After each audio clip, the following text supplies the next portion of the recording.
जिज्ञासु मित्रों, बहुत बहुत अभिनंदन है आप सभी का दिव्य सृजन में। प्रत्येक दिवस की भांति आज भी हम यहाँ पर लाइव चर्चा का कार्यक्रम शुरू कर रहे हैं और आज लाइव चर्चा का जो विषय है, रस बुद्धि क्या है, फिर मिथ्या वैराग्य और मिथ्या ब्रह्मचर्य। रस बुद्धि क्या है,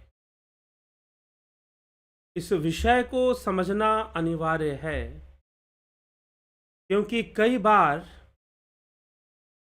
बहुत सारी बातें हम अपने ऊपर थोप रहे होते हैं। जैसे कई बार लोग अपने ऊपर वैराग्य को थोप रहे होते हैं, कई बार लोग अपने ऊपर ब्रह्मचर्य को थोप रहे होते हैं, कई बार वो किसी के कहने पर थोप रहे होते हैं, कई बार गुरु आज्ञा समझकर थोप रहे होते हैं। लेकिन यह सभी विषय जब तक यथार्थ रूप से ना समझा जाए या ना प्राप्त किया जाए, तो इनका फल मिलना संभव नहीं है। यदि इन विषयों को ना समझा जाए तो इनका सही सही फल हमें नहीं मिल सकता। इसलिए थोपने का काम बंद करना है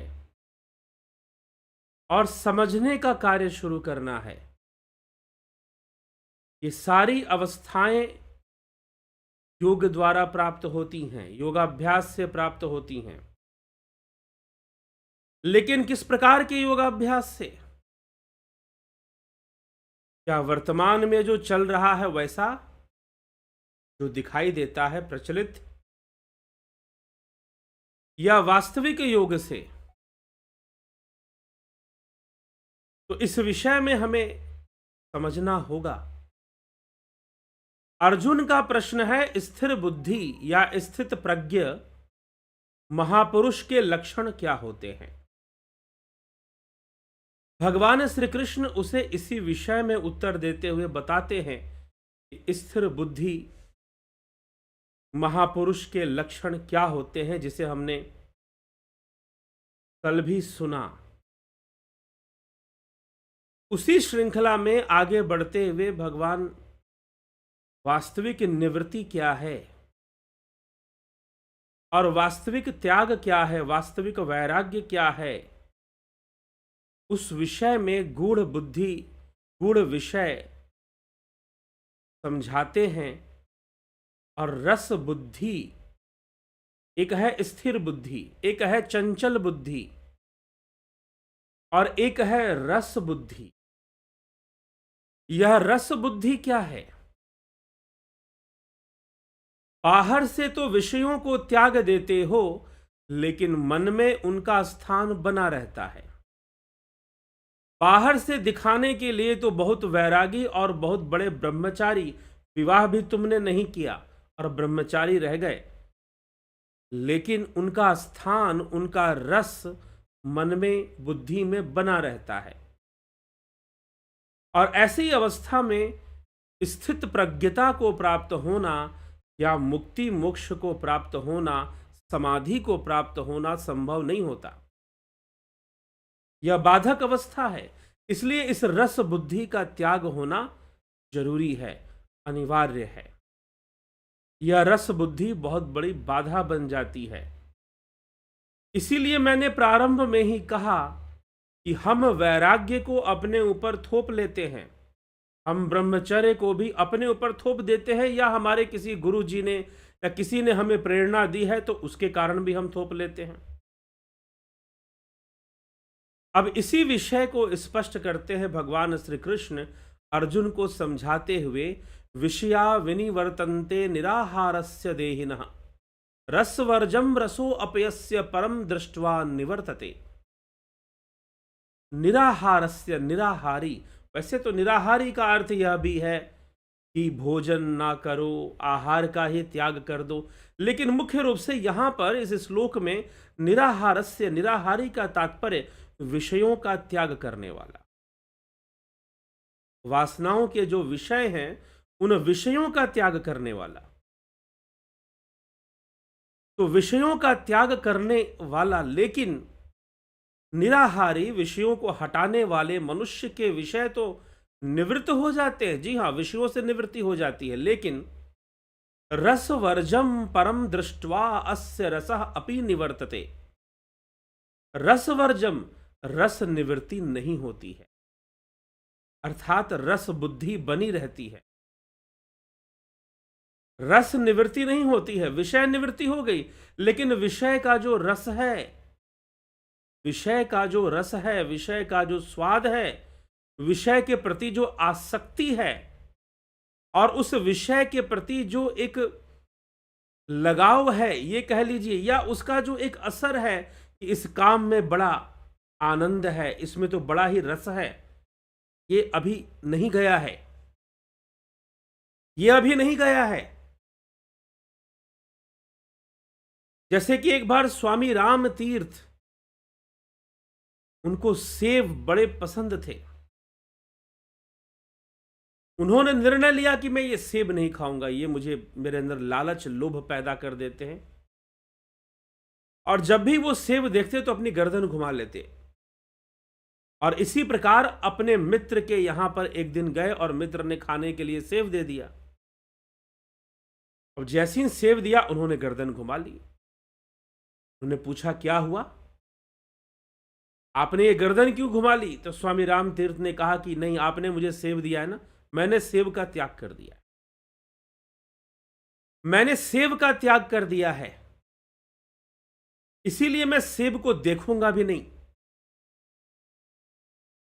तो मित्र ने कहा कि अभी लगता है आपने सही से त्याग किया नहीं है, अभी लगता है सही से त्याग नहीं हो पाया है, अभी कुछ गड़बड़ है त्याग में। मित्र कहता है, क्यों?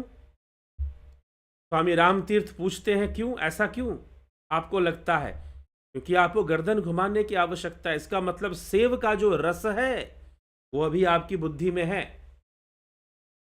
और जब तक वह रस नहीं मिटेगा, जब तक उस रस का प्रभाव नहीं खत्म होगा, तब तक यह समस्या बनी रहेगी और यह त्याग कभी भी पूर्ण नहीं होगा। इसी प्रकार से कई मामलों में व्यक्ति अपने ऊपर कई तरह की बातें थोप लेता है, लगता है कि वह यह नियम का पालन कर रहा है, लेकिन ऐसी स्थिति में पतन निश्चय होता है कभी न कभी। इसी विषय को भगवान कृष्ण कहते हैं कि निराहारी विषयों से, इंद्रियों को हटाने से मनुष्य के विषय तो निवृत्त हो जाएंगे, लेकिन रस निवृत्ति नहीं होती। रसवर्जमा, रस निवृत्ति नहीं होती। परम दृष्टवा, जब उस परम सत्ता का, उस परम तत्व आत्मा का अनुभव होने से इस स्थित प्रज्ञ मनुष्य का रस भी निवृत्त हो जाता है, अर्थात उसकी संसार में रस बुद्धि नहीं रहती, रस बुद्धि भी नहीं रहेगी। जब उस आत्मा का, उस परम तत्व का साक्षात्कार हो जाए तो रस बुद्धि भी फिर नहीं रहेगी। तो कहने का मतलब कि वैराग्य या ब्रह्मचर्य बिना आत्म साक्षात्कार के संभव नहीं है। अगर कुछ करोगे भी तो वो आधा अधूरा होगा, वो किसी विशेष मानसिक परिस्थिति में होगा, लेकिन मानसिक परिस्थिति बदलते ही वह रस आपके ऊपर हावी हो जाएगा। और यदि रस बुद्धि विद्यमान है तो इस बात की बहुत संभावना है कि आप उस रस के वशीभूत होकर फिर से उन वासनाओं में लिप्त होंगे, फिर से उन विषयों में लिप्त होंगे। यततो है अपि कौन्तेय पुरुषस्य विपश्चितः इंद्रियाणि प्रमाथीनि हरन्ति प्रसभम मनः।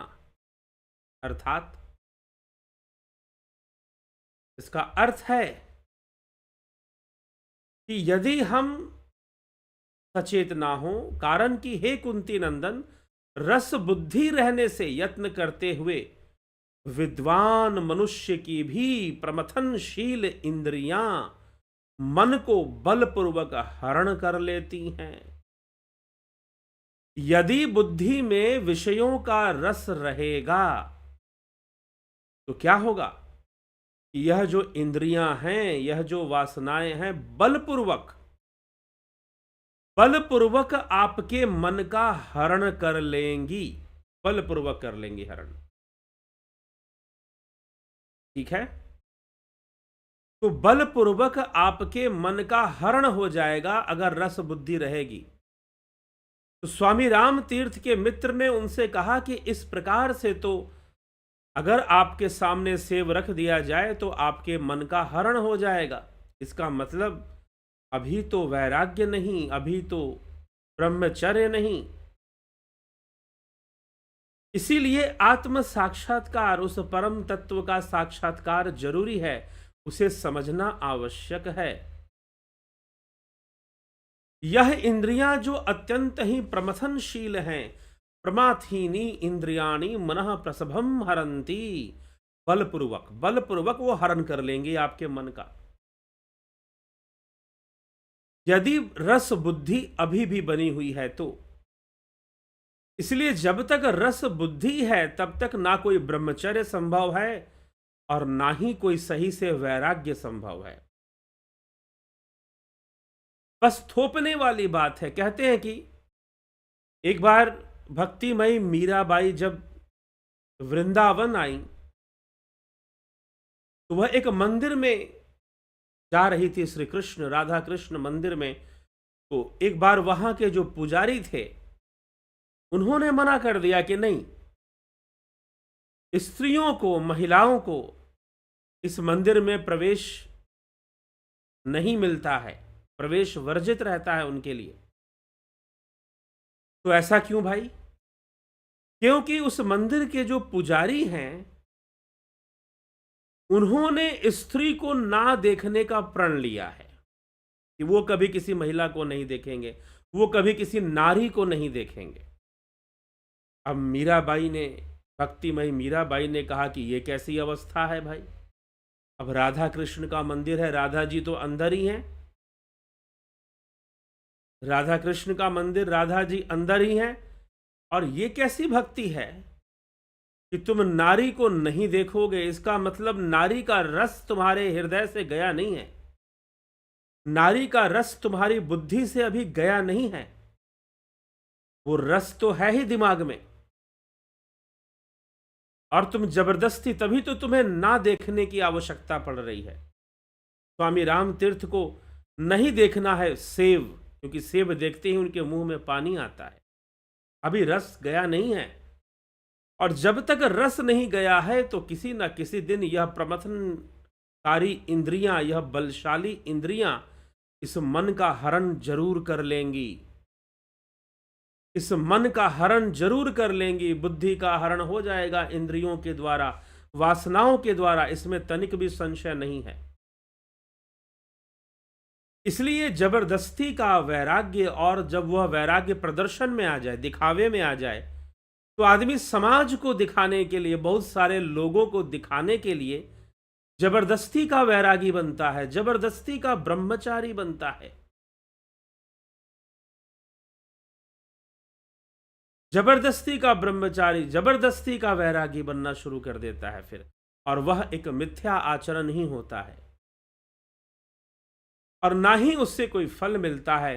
अब प्रश्न क्या है कि उस विषयों का जो रस है, इंद्रियां जो विषय ग्रहण करती हैं, उन विषयों का जो रस बुद्धि में विद्यमान है वह साफ हो जाए, वह भी दूर हो जाए, तो वह जबरदस्ती नहीं होने वाला, वह तो आत्म साक्षात्कार से होगा, वह तो तुरीय अवस्था से होगा, वह तो ध्यान योग से होगा।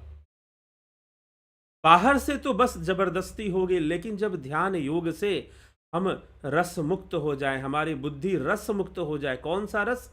विषय रस, वासना रस, इससे अगर हमारी बुद्धि मुक्त हो जाए, रस से अगर मुक्त हो जाए, तो फिर ऐसा व्यक्ति चाहे स्वादिष्ट से स्वादिष्ट भोजन को देखे या उनका अनुभव प्राप्त करे, या नारी को देखे या सेब को देखे, उसे फर्क नहीं पड़ता है। वह उस समत्व को प्राप्त कर चुका है, समत्वम योग उच्यते, वह योग को प्राप्त कर चुका है। योग की प्राप्ति का यही तात्पर्य है कि ऐसी समत्व बुद्धि प्राप्त हो जाए जो रस मुक्त हो, रस युक्त ना हो। तो रस बुद्धि क्या है? रस बुद्धि जहां पर कोई व्यक्ति या साधक बाहर से वैराग्य तो कर रहा है, बाहर से त्याग तो कर रहा है, लेकिन उसकी बुद्धि में उस विषय का रस बना हुआ है जिसका वो त्याग कर रहा है या त्याग करने का स्वांग कर रहा है। उसकी बुद्धि में वो रस बना हुआ है, और जब तक बुद्धि में रस बना हुआ है तब तक ना कोई वैराग्य है ना कोई ब्रह्मचर्य है। बस बाहर से एक जोर जबरदस्ती है। कई बार व्यक्ति अपने आप से जोर जबरदस्ती, कई बार गुरु आज्ञा है तो कभी कुछ कभी कुछ समझाया हुआ है उसको, लेकिन जब तक बुद्धि से रस नहीं जाएगा तब तक समझो कि व्यर्थ है। और समय आने पर एक दिन यह विषयों का रस, यह इंद्रियां इतनी बलवान होती हैं कि वह आपके मन का हरण कर लेंगी। और हो सकता है कि कई बार जो बहुत बड़ा ब्रह्मचारी होने का दावा कर रहा है या वैरागी होने का दावा कर रहा है, कई बार वो इंद्रियों के द्वारा हरा जाता हो। भले ही वो समाज के सामने कोई बहुत बड़ा ब्रह्मचारी योगी वैरागी टाइप हो, लेकिन बहुत वेशधारी हो, लेकिन भगवान श्री कृष्ण यहां पर यही कह रहे हैं कि अर्जुन देखो, बाहर से तो लोग त्याग कर देते हैं लेकिन बुद्धि में रस बना रहता है, और यदि वह रस मुक्त नहीं होंगे तो एक ना एक दिन जो प्रमथनकारी इंद्रियां हैं, जो बलशाली इंद्रियां हैं, वो आपके मन का हरण अवश्य कर लेंगी। एक दिन क्या हो सकता है कि कई बार वो करती ही होंगे, लेकिन फिर भी आप बाहर से ही प्रदर्शन में लगे हो, ऐसा भी तो हो सकता है। ठीक। तो यह विचारणीय तथ्य हमें अच्छे से समझना है, नहीं तो हम खुद का भी अहित करेंगे। और कभी स्थित प्रज्ञता, तो भगवान स्थित प्रज्ञता को ही समझा रहे हैं। हम कभी स्थित प्रज्ञता को या अध्यात्म की ऊंचाइयों को या ध्यान के आनंद को हम कभी भी अनुभव नहीं कर पाएंगे। तो स्थित प्रज्ञ नहीं हो पाएगा अगर रस बुद्धि है। भगवान कितनी सूक्ष्मता से अर्जुन को समझा रहे हैं, कितनी व्यवहारिक, कितनी सत्यता से, और कितना प्रैक्टिकल एक्सप्लेनेशन है।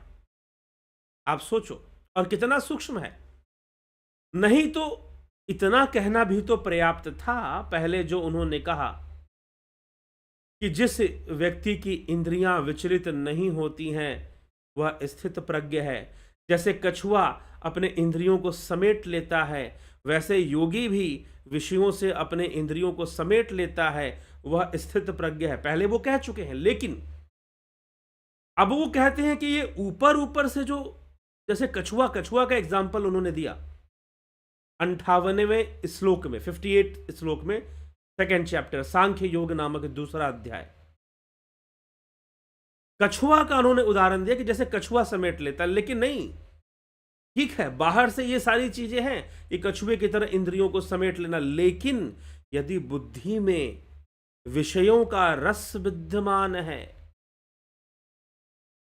अगर रस विद्यमान है तो स्थित प्रज्ञता आएगी भी तो टिकेगी नहीं, क्योंकि विषय हावी होंगे, इंद्रियां हावी होंगी और मन का हरण कर लेंगे, किडनैप कर लेंगे अपने मन को, आपके मन को, और अपने पास दबा कर रखेंगे कुछ समय तक, कुछ समय तक दबा कर रखेंगे आपके मन को, आपके मन का हरण हो जाएगा। यह समझिएगा। तो आपके मन का हरण हो जाएगा यदि वह रस बुद्धि व्याप्त होगी, विद्यमान होगी आपके भीतर रस बुद्धि। रस बुद्धि मतलब बाहर से तो सारे त्याग हो रहे हैं, लेकिन बुद्धि में उसका रस बना हुआ है। बस बहुत गहरी बात है, लेकिन बहुत पते की बात है, बहुत समझदारी वाली बात है। भगवान कृष्ण कोई लाग लपेट यहां पर नहीं कर रहे हैं, उन्हें कोई मेकअप नहीं करना है। जो बात फैक्ट है वो अर्जुन को समझाना है। युद्ध भूमि में दोनों खड़े हैं, बाहर से बड़े बड़े उपदेश नहीं, सूक्ष्मता और गहराई को समझाने का प्रयास। नहीं तो it is easier to say principles than to follow it.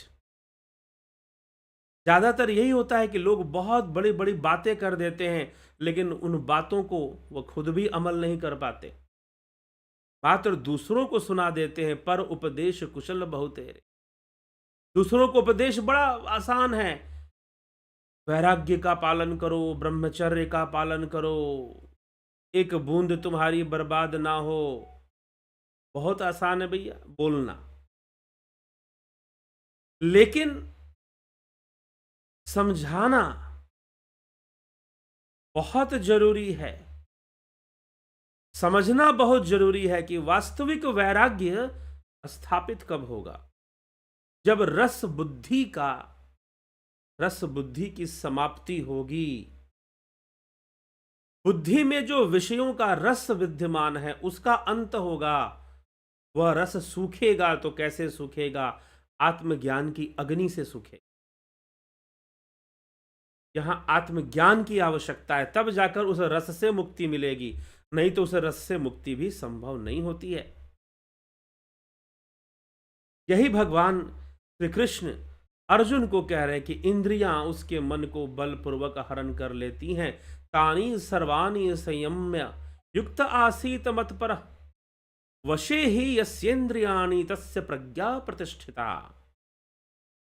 कर्म योगी साधक उन संपूर्ण इंद्रियों को वश में कर कर मेरे परायण होकर बैठे, ध्यान में बैठे, उस आत्मा के परायण होकर।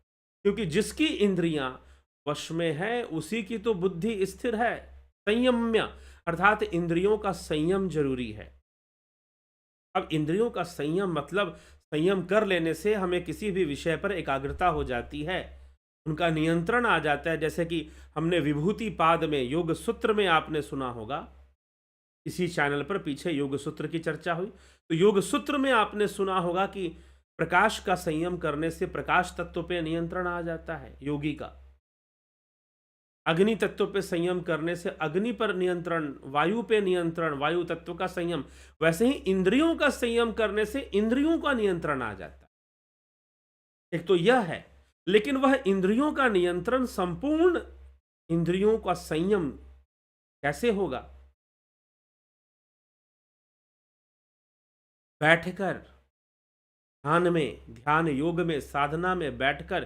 बिना बैठे कहां से संभव है? बिना ध्यान योग के भला कहां से संभव है कि किसी को मुक्ति हो सके, या फिर रस बुद्धि से मुक्ति हो सके? रस बुद्धि तो रहेगी, रस बुद्धि तो रहेगी ही रहेगी।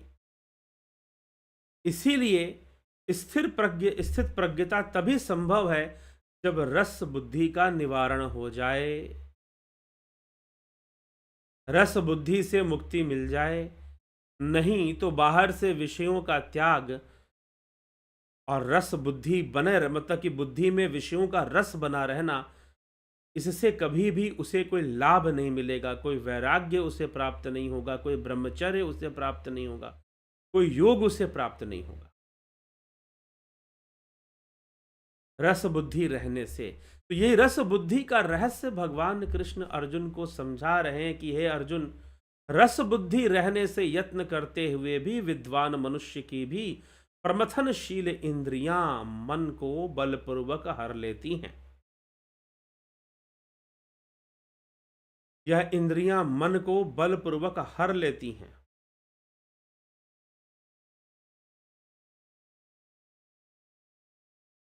इंद्रियाणि मनः प्रसभम हरंती। इसीलिए हमें इस रस बुद्धि से मुक्ति का उपाय ढूंढना चाहिए। और रस बुद्धि से, अब रस बुद्धि से मुक्ति होगी कैसे? यह भी बहुत गहन विषय हो जाता है, क्योंकि रस, जैसे कि एक बात ध्यान दीजिएगा कि विषयों का निराहार कैसे होता है, तो विषयों के त्याग से हो जाएगा। ठीक है, आपको सेब, बड़े मीठे फल होते हैं, आपकी बड़ी सेब में आसक्ति है, लालच आता है, आपने उसका त्याग कर दिया। ठीक है, जैसे कि उस वृंदावन में एक मंदिर के पुजारी ने कह दिया कि भाई मुझे नारी के दर्शन नहीं करने, मैं जीते जी कभी स्त्री का मुख नहीं देखूंगा। उन्होंने प्रतिज्ञा ले ली। ठीक है, लेकिन प्रतिज्ञा तो ले ली, ठीक है, यह विषयों का त्याग तो हो रहा है, लेकिन विषयों का जो रस है वह बुद्धि में कहीं ना कहीं बना होगा। और जब विषयों का रस बुद्धि में रहेगा तो ज्यादा दिन तक आप उन विषयों का त्याग नहीं कर पाओ। ज्यादा दिन क्या, हो सकता है कि आप दिखावे के लिए बाहर से बस त्याग करते हैं और भीतर कमरे में उन विषयों के रस के वशीभूत हो जाएं।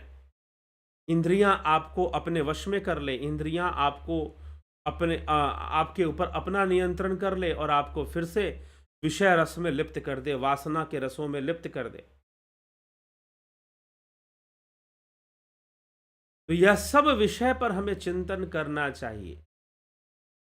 इन सभी विषयों पर हमें समझना चाहिए, चिंतन करना चाहिए, तभी हम रस से मुक्त हो पाएंगे। और वास्तविक वैराग्य, अब बाहर का जो है सिस्टम वो तो बाहर के त्याग से हो जाएगा, लेकिन रस बुद्धि से मुक्ति कैसे हो? बाहर चलो आपने ये काम बंद कर दिया, बाहर आपने वो काम बंद कर दिया, लेकिन रस तो है ना उसका। तो रस बुद्धि से मुक्ति, रस बुद्धि में कहीं कोई त्याग नहीं कर पाओगे, पूर्णतः असंभव है त्याग कर पाओ। रस बुद्धि में कहीं कोई त्याग नहीं कर पाओगे, रस बुद्धि में पूर्णतः असंभव है त्याग करना। रस बुद्धि का बस एक ही उपाय है, और वह उपाय है ध्यान योग, आत्म साक्षात्कार, आत्मज्ञान की ओर अग्रसर होना। यही एकमात्र उपाय है। वह ध्यान योग ही एकमात्र उपाय है। तो ध्यान योग एकमात्र उपाय, हाँ, क्योंकि यह रस, बुद्धि में जो रस विद्यमान है उसको साफ करना है, ना कि कोई बाहर से त्याग देना है। तो बाहर से त्याग कर विषयों का तो निवृत्ति हो रही है, लेकिन बुद्धि में जो उन विषयों का जो रस विद्यमान है उसकी निवृत्ति नहीं हो रही। उसकी निवृत्ति के लिए मात्र ध्यान योग करना पड़ेगा, साधना करना पड़ेगा, अभ्यास करना पड़ेगा, तब जाकर वह रस भी निवृत्त होगा। और जब वह रस निवृत्त होगा तो परमानंद की उपलब्धि होगी, परम अनुभूतियों की उपलब्धि होगी। तो हमें यह विचार कर कर समझना चाहिए, और रस बुद्धि के निराकरण या रस बुद्धि के समाधान किए बिना वैराग्य और ब्रह्मचर्य सफल नहीं हो सकते हैं। बाहर से मात्र दिखावे का ब्रह्मचर्य कि मैं नारी का मुख भी नहीं देखूंगा,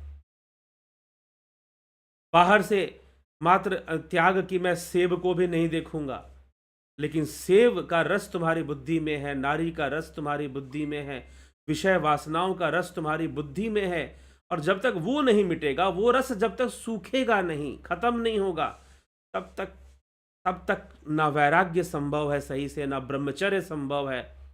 तब तक समझो कि व्यर्थ वाली अवस्था में ही आप जा रहे हैं, व्यर्थ ही आपकी सारी चीजें हैं। फिर वैराग्य ब्रह्मचर्य रस का, और रस समाप्त हो गया तो बाहर से कोई प्रदर्शन करने की जरूरत नहीं है। आप वैराग्य युक्त हैं, निश्चय रूप से हैं। यदि वह रस सूख गया, रस बुद्धि का निराकरण हो गया, निवारण हो गया, रस बुद्धि का समाधान हो गया, तो निश्चय ही आपको इस वैराग्य ब्रह्मचर्य में बहुत बड़ी सफलता मिल जाएगी, अन्यथा बहुत कठिन है। तो अब रस बुद्धि का, अरे बाहर की चीज थी, आपने बाहर छोड़ दिया, लेकिन जो भीतर बन के बैठा हुआ उसे कैसे छोड़ोगे? बाहर की चीज थी, आपने बाहर छोड़ दिया, बाहर का त्याग कर दिया विषय वासनाओं का, लेकिन जो अंदर में उनका रस बना हुआ है उसका कैसे करोगे? एक ही उपाय है, एक ही उपाय है और वह उपाय है ध्यान योग, आत्मज्ञान की यात्रा, आत्म साक्षात्कार की यात्रा, परमात्मा के साक्षात्कार की यात्रा, परम आत्मा के साक्षात्कार की यात्रा है यह ध्यान योग। ऑनलाइन ध्यान योग course, online meditation course starting from 20 December 2022, duration 1 month, guided meditation, transcendental meditation, spiritual healing techniques. Join Jupiter and Sun membership. अगर आप जुपिटर ज्वाइन करेंगे तो ये तीनों आपको करवाया जाएगा, guided meditation, transcendental meditation and spiritual healing. ये पूरा महीने भर का कोर्स है, लगभग इसमें 28-29 तक वीडियो की संख्या भी है। ठीक, तो यह कोर्स 20 दिसंबर से शुरू हो जाएगा और वीडियोस भी आपको मिलते हैं, लाइव सेशन भी इसमें मिलते हैं। जुपिटर में 28, सन में 22। जी हाँ, स्पिरिचुअल हीलिंग आपको सन मेंबरशिप में प्राप्त नहीं होगा। ठीक, तो आप इस कोर्स को ज्वाइन कर ध्यान योग का बहुत लाभ उठा सकते हैं। और यदि अभी हमने इस कोर्स के लिए एक डेमो क्लास रखा है, फ्री डेमो क्लास, कब रखा है? 14 दिसंबर को। ठीक, 14 दिसंबर को यह डेमो क्लास रखा गया है 6:30 बजे शाम को।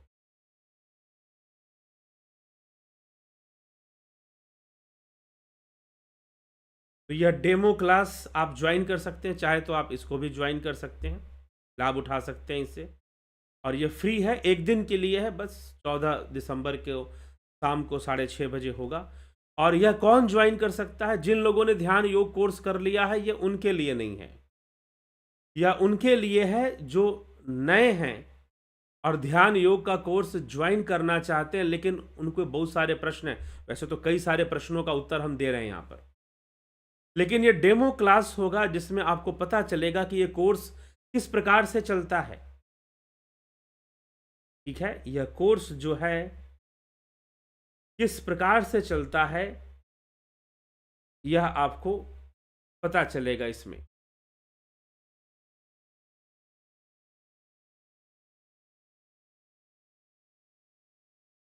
तो आप इसका लिंक शेयर किया गया है,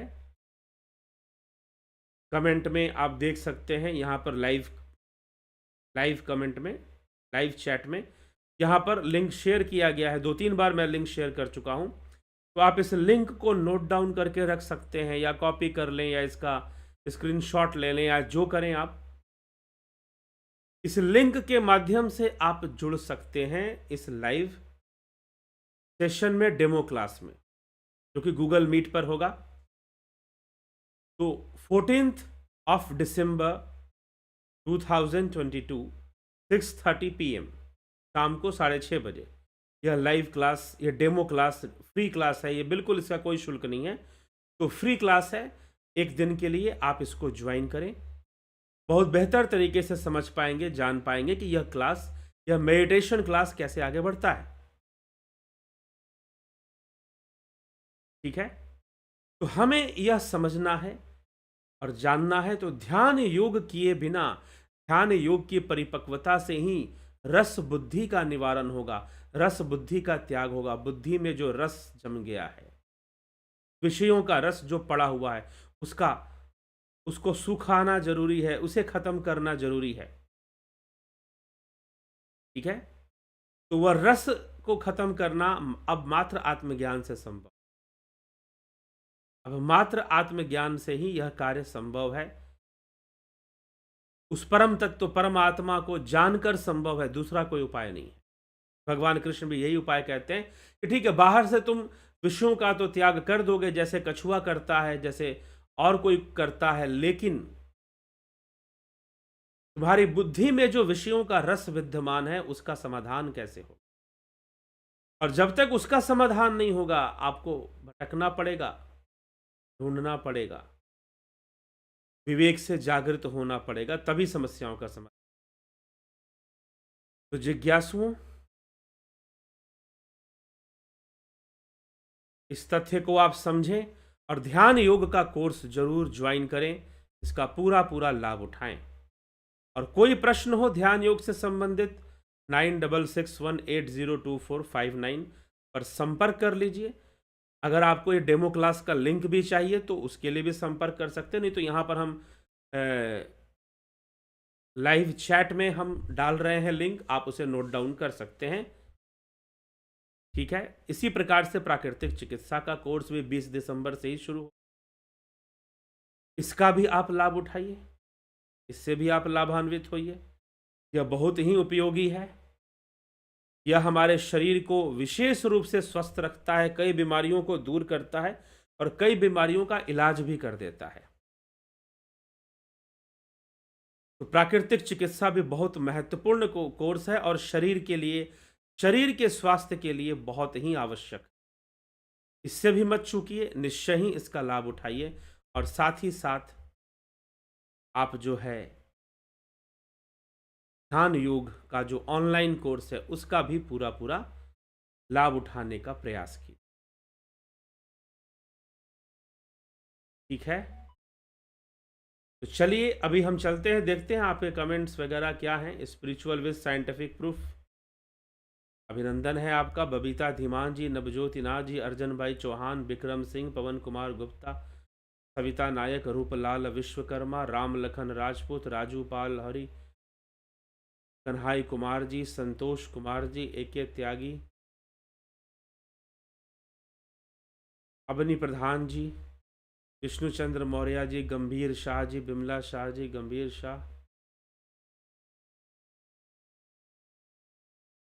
उषा श्रीवास्तवा जी, राम विलास जी, विनोद केसू जी, मानवेंद्र सिंह जी, नरसा राम जी, घनश्याम सरोदे जी, जगत नारायण जी, गोविंद प्रसाद नीम, बलवंत सिंह गोहिल, अमन कक्कर जी, सरोज कृष्णानी जी, दीपक शर्मा जी, प्रभु दत्त शर्मा जी, जलाराम रायका, काशीनाथ, कमलेश उपाध्याय, नूतन भट्ट जी, रतन सिंह जी, कमलेश खैरनर जी, रामविलास जी, जलाराम रायकर जी, आशा रानी जी, स्मिता सावंत जी, सभी का बहुत बहुत स्वागत है इस कार्यक्रम में। डेली रोज 9 PM पर, कभी कभी किसी कारण से थोड़ा सा 5-10 मिनट लेट हो जाता है, नहीं तो लगभग 9 PM पर यह कार्यक्रम शुरू हो जाता है। आप अवश्य इस कार्यक्रम से जुड़कर स्वयं को अच्छे से लाभान्वित करें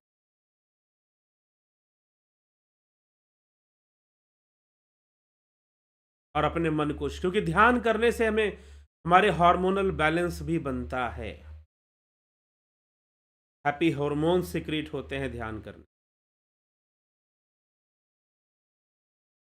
तो चलिए इसी के साथ आज के कार्यक्रम को हम यहाँ विराम देते हैं और कल फिर मिलते हैं 9 PM लाइव चर्चा में।